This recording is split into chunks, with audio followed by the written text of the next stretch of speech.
Hello विद्यार्थियों, मैं हूं अशोक कुमार और अशोक स्टोनो चैनल के साथ फिर आपका एक बार और स्वागत है।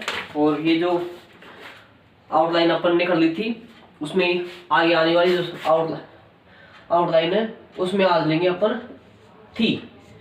देखिए, थी और एक प्रति, इन दो को अपन आज हम पढ़ेंगे। थी और प्रति मतलब इनसे बनने वाले बहुत सारे शब्द होते हैं, इनका अपन अभ्यास कर रहे हैं ताकि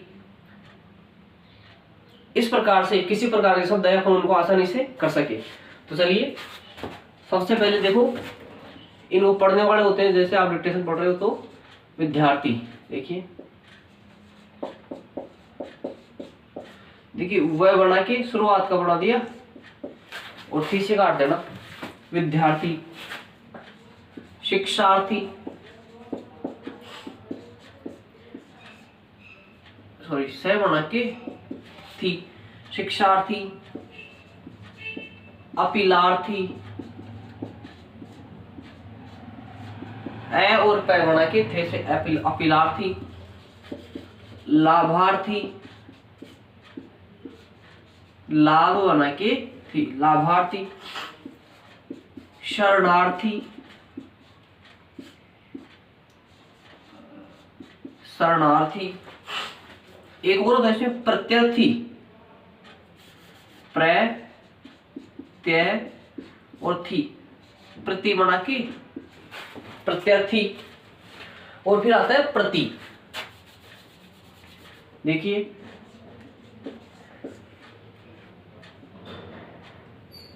प्रति दिन,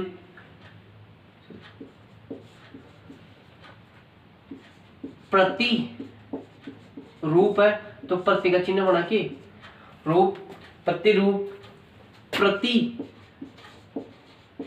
कार तो प्रति कार, प्रति वर्ष,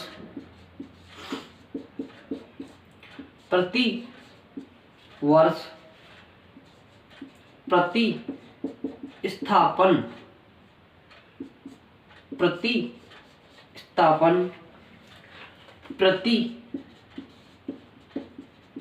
स्थापित तो प्रति स्थापित, प्रति नियुक्ति,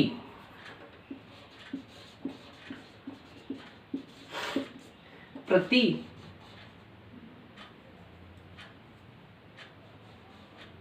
नियुक्ति, प्रतिवेदन। देखिए प्रतिवेदन को अपन दो प्रकार से बना सकते हैं, एक तो प्रति बना के वेदन और एक लाइन के नीचे ये बना देंगे। मतलब अगर लाइन से ऊपर अपन ये बनाते हैं इसको तो बोलते हैं परिवर्तन, और लाइन के नीचे बनाते हैं तो प्रतिवेदन, परिवर्तन, प्रतिवेदन, इस प्रकार से बना सकते हैं इसको। फिर आगे आ रहा है प्रतिवादी, प्रतिवादी, प्रतिवादी। जब भी कोई वादी का चिन्ह आता है तो ये छोटा सा ई बना देते हैं पहले वाले शब्द में। प्रतिक्रिया, मैंने आपको क्रिया शब्द बताया था। देखिए प्रति और ये होता है क्रिया, कै बना की क्रिया।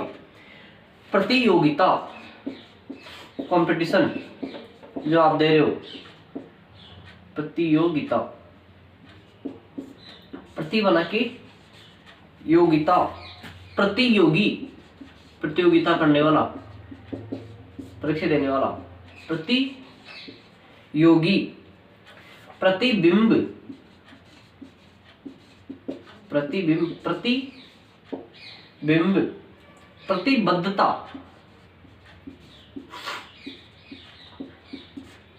प्रतिबद्धता, प्रतिध्वनि,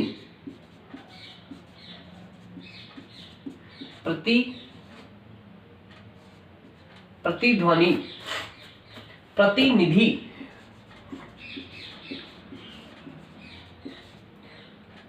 प्रतिनिधि को प्रति बना के नया और ये बना देंगे, या फिर लाइन के नीचे अपना जो नया बनता है उसको बोलते हैं प्रतिनिधि। आप इसका स्क्रीनशॉट ले लीजिए।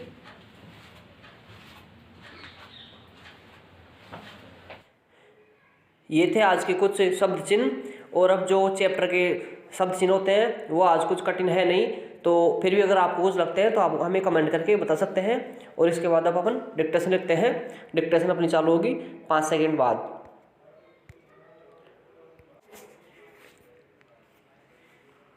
स्टार्ट। प्रिय बच्चों, आपने ज्वार भाटा के बारे में अवश्य सुना होगा। समुद्र का जल प्रतिदिन 2 बार चढ़ता और 2 बार उतरता है। इसलिए चंद्रमा और सूर्य के आकर्षण के कारण बार बार समुद्र के जल में चढ़ाव उतार होता है। चंद्रमा आकर्षण में दूरत्व वर्ग के हिसाब से कमी होती है। पृथ्वी जल के उस भाग के अणु जो चंद्रमा से निकट होगा, उस भाग के अणुओं की अपेक्षा जो दूर होगा अधिक आकर्षित होंगे।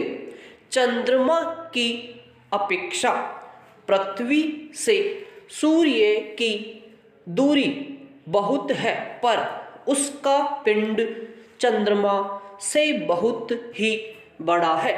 अतः सूर्य की ज्वार उत्पन्न करने वाली शक्ति चंद्रमा से बहुत कम नहीं है। 5/9 के लगभग है सूर्य की यह शक्ति।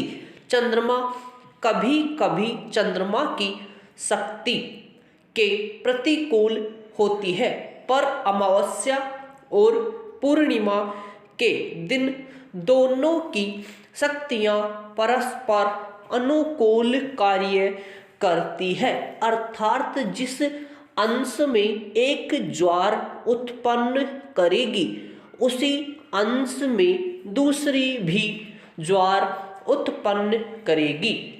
इसी प्रकार जिस अंश में एक भाटा उत्पन्न करेगी, दूसरी भी उसी में भाटा उत्पन्न करेगी।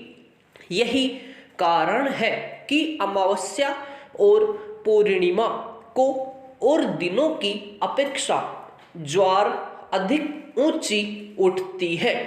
सप्तमी और अष्टमी के दिन चंद्रमा और सूर्य की आकर्षण शक्तियां प्रतिकूल रूप से कार्य करती हैं। अतः इन दोनों तिथियों को ज्वार सबसे कम उठती है।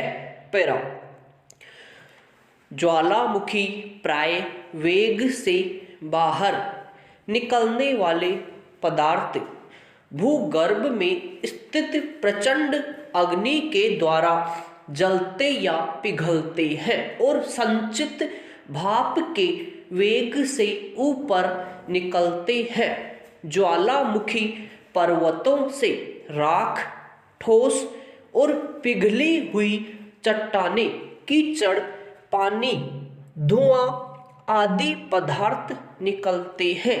पर्वत के मुंह के चारों ओर इन वस्तुओं के जमने के कारण ऊंचा किनारा सा बन जाता है।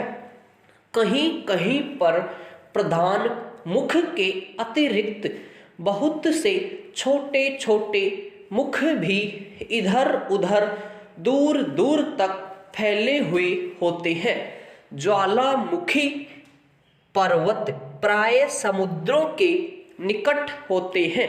प्रशांत महासागर में जापान से लेकर पूर्वीय द्वीप समूह तक अनेक छोटे बड़े ज्वालामुखी पर्वत हैं। इन ज्वालामुखी के संबंध में कहा जाता है कि अकेले जावा जैसे छोटे द्वीप में के 49 टीले हो सकते हैं। सन 1883 यानी कि 18 साल पहले ककटोआ टापू में ज्वालामुखी का जैसा भयंकर विस्फोट स्फोट हुआ था। वैसा विस्फोट कभी नहीं देखा गया था। टापू के आसपास प्राय 40,000 आदमी समुद्र की घोर हलचल से डूबकर मर गए थे। समाप्त।